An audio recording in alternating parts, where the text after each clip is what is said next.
Les Rachel, ce sont des personnes qui ont des grands problèmes, mais personne ne prend leurs problèmes au sérieux. Pourquoi? Parce qu'elle est belle, parce qu'elle paraît riche.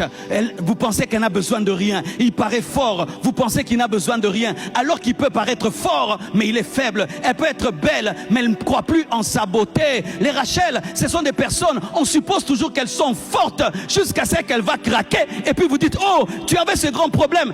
Elle avait ce grand problème, mais vous étiez aveugle. Il y a une star de la musique dans ce pays. C'était une femme. Mes frères, j'ai vu comment elle allait mourir. Elle était en train de crier au secours. Les gens n'ont pas vu. J'ai suivi une de ses émissions à Face B. Et j'ai suivi.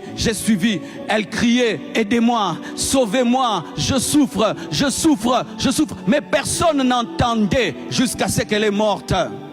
Il y a beaucoup de Rachel autour de nous, mais nous n'entendons pas. Pourquoi? Parce qu'ils sont beaux, parce qu'elles sont belles, parce qu'il est intelligent, parce qu'il est d'une bonne famille, parce qu'il a tout. Mais ce n'est pas parce qu'il a tout, selon toi, qu'il a tout. Parce que Rachel considère qu'elle n'a rien. Toi, tu es impressionné par sa beauté, mais elle, quand elle se voit, elle trouve qu'elle n'a rien. Que Dieu te donne la capacité d'écouter les Rachel. Alléluia. Et si tu es Rachel, ne va pas voir n'importe qui. Va voir quelqu'un qui va t'écouter, quelqu'un qui va t'entendre, quelqu'un qui va te donner l'oreille. Je prie que Dieu te donne quelqu'un qui va t'écouter, quelqu'un qui va t'entendre. Mais elle va auprès de Jacob, quelqu'un qui est en colère. Elle va auprès de Jacob, quelqu'un qui est trop spirituel au point de mépriser le problème de sa femme. Souvent les hommes très très spirituels sont des mauvais maris. Là, il faut dire, chérie, courage, je t'aime. C'est la Bible dit, il est écrit, parlons un peu en langue.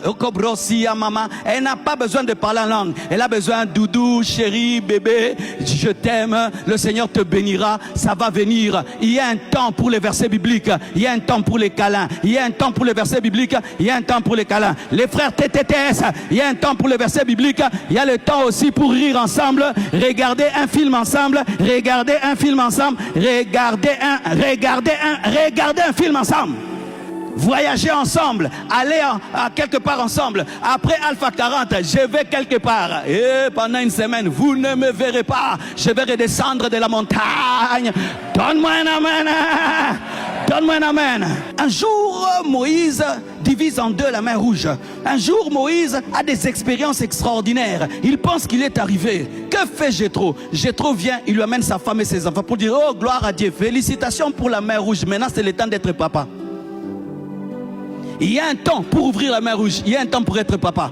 Il y a un temps pour être spirituel, il y a un temps pour être romantique. Lorsque Rachel vient se confier à toi, ce n'est pas le temps de lui dire, suis-je à la place de Dieu? Elle sait que tu n'es pas Dieu. Mais si elle a dit ça, elle a craqué. Alléluia. Tu dois comprendre le langage dans le langage, le langage dans le langage, le langage dans le langage. Alléluia. Quelqu'un peut être prêt à se suicider, mais toi tu ne comprends pas. Si ta femme veut te parler, écoute-la. Si ton mari veut te parler, écoute. Si ton ami veut te parler, écoute.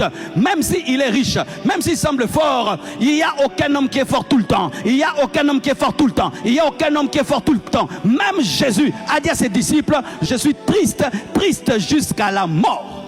Même Jésus, devant la coupe, a dit, Père, s'il est possible, éloigne de moi cette coupe. Il a prier jusqu'à ce que sa transpiration est devenue du sang. Si Jésus a traversé des moments d'angoisse, alors ton mari, alors ta femme, souvent les femmes, vous tombez dans le piège. Ton mari est toujours fort, mais il est en train de te dire, je sens le découragement, je sens que je ne veux plus aller au travail. Ah,